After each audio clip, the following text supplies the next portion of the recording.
ప్రచారం చేసుకుంటా పోతే ఫలితాలు గవ్వే వస్తాయి అన్నట్టు జాగృతి కవిత ఎప్పటికీ జనం నుండే పని చేస్తున్నది. ఎవరు పట్టించుకున్నా పట్టించుకోకపోయినా జాగృతి జనం బాట పేరుతోనే పల్లె పల్లె జిల్లా జిల్లా తిరుగుతున్నది. బుధవారం నాడు నల్గొండ జిల్లాలో తిరిగింది. పబ్లిక్ పడుతున్న కష్టాలు తెలుసుకునే దానికి సర్కార్ దవాఖానకు పోయింది. అప్పుడే పుట్టిన బుడ్డ బుడ్డ పిల్లలను ముద్దు చేసేసుకున్నది. ఎట్లున్నాయి సవలతులు అని అడిగి దవాఖాన ఎంత దరిద్రంగా ఉన్నదో తెలుసుకున్నది. ఓ చిన్న పాపకు దీక్ష అనే పేరు కూడా పెట్టింది.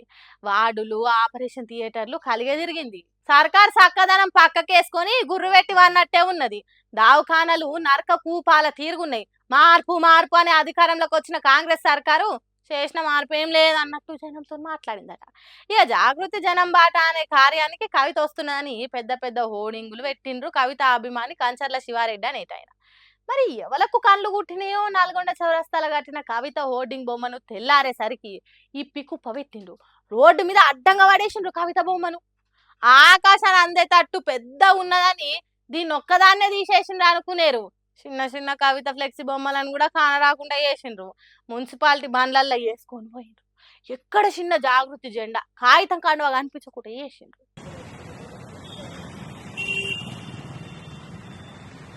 అన్ని వీకిరా అన్న నల్గొండ మొత్తం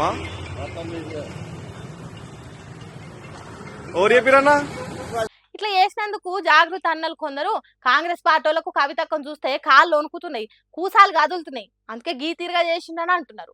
అయితే కవితక్క ఒక్క కాంగ్రెస్ సర్కార్ను మాత్రమే అనకుండా బీఆర్ఎస్ సర్కార్ను కూడా తిట్టింది. ఇదేనా బంగారు తెలంగాణ? 12 ఏళ్ల నుంచి తెలంగాణ కృష్ణా నీళ్లు నల్గొండకు తెచ్చినోళ్ళే లేరు అని గట్టిగా అరుచుకున్నది. అయితే ఈ మాటలు కాంగ్రెస్ సర్కార్కు వత్తాసు వలికినట్టే ఉన్నాయి. కవిత కాంగ్రెస్ పార్టీలు రాసి ఇచ్చిన స్క్రిప్ట్ చదివినట్టే ఉన్నదని బీఆర్ఎస్ పార్టీలు అంటున్నారు. సరే, ఏది నిజము ఏది అబద్ధం అనేది మనకు తెలియదు, కానీ కవిత మాత్రం ఎక్కడ ఆగకుండా జనంలో తిరుగుతూనే ఉన్నది. ఇక చూడాలి మరి ఏమైనా కాల్సి వస్తుందో. చూడుండ్రి ఏ తీరుగా దూసుకుపోతున్నదో భారతదేశము. రోగం వస్తే దవాఖానకు పోయేటానికి ఆధ్యాధునిక డోలి సౌలతులు ఏర్పాటు చేసి ముందుకు పోతున్నది. నదుల మీద పెద్ద పెద్ద బ్రిడ్జులు కట్టి తలక్ తలక్ మని మెరిచే తార్ రోడ్లు వేసి రాకపోకలను రై నడుపుతున్నారు. అగ్గో కావడి కట్టుకొని జోలేలా మూలుగే ముసలమ్మని తీసుకొని పోతుంటే బ్రిడ్జులు కట్టిండ్రు రోడ్లు వేసిండ్రు అంటున్నవేంది అని అనుకుంటున్నారా? మరి అంత గొప్ప దేశాన్ని పరిపాలిస్తున్నారు మన నేతలు.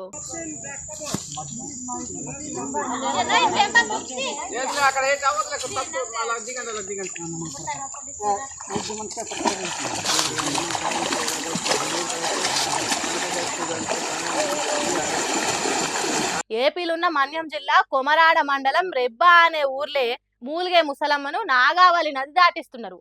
పాపం మన్యం జనానికి చక్కటి దవాఖాన లేదు. పోని పట్నం పోదామంటే సరైన రోడ్డు లేదు. ఇక్కడ ఇట్లుంటే ఇగో గిది చూడుండ్రి ఇంకెట్లున్నదో.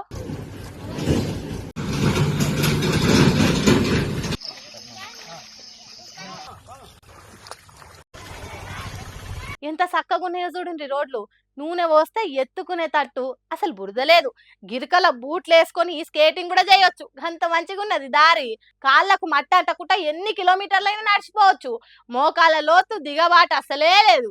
ఎంత చక్కని రోడ్డు కదా. విజయనగరం జిల్లా బొండ్లపల్లి మండలం చిన్నంగూడెం ఎర్రొడ్లపాలెం అనే ఊర్లల్లా ఉన్న పరిస్థితి ఇది. రోడ్లు ఇంత మంచిగా ఉన్నాక నేటి ఈ బాలలు రేపటి పౌరులు కాకుంటే ఇంకేమైతారు చెప్పుండ్రి. దేశాన్ని ఎంతో మంచిగా నిర్మిస్తున్నారు.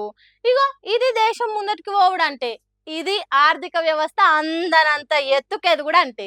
జీడిపి పెరిగితే చాలు, వీళ్ళ బతుకులు మారాల్సిన అవసరం లేదు. దేశానికి మొన్నటికి మొన్న స్వాతంత్రం వచ్చింది కాబట్టి ఫికర్ చేయాల్సిన పని లేదు. నైజీరియా, సోమాలియా అసొంటి దేశాల తిరిగా మన దేశంలో కూడా కొన్ని ప్రదేశాలు ఉంటే టూరిజం పెరుగుతుంది. అందుకే దేశాన్ని రాష్ట్రాన్ని ఏలుతున్న వాళ్ళు దీన్ని తిరగ డెవలప్ చేసిండ్రు. ఇప్పటికీ 80 ఏళ్ళు దగ్గరకు వస్తున్నాయి. ఇంకా ఎన్నేళ్ళు వీళ్ళని పట్టించుకోకుండా ఆడవులనే వదిలేస్తారో చూడాలి. విజనరీ అని చెప్పుకునే చంద్రబాబుకు వీళ్ళ బతుకులు కానొస్తలేవా? సమర్థ ప్రధానమంత్రి అని పొగిడే నరేంద్ర మోడీకి ఈ ఆడవిళ్ళల గోస కానొస్తలేదా? ఎంత గొప్ప పరిపాలకులో మనోళ్ళు అని పొగుడుతున్నారట ఈ వీడియో చూసిన జనాలు.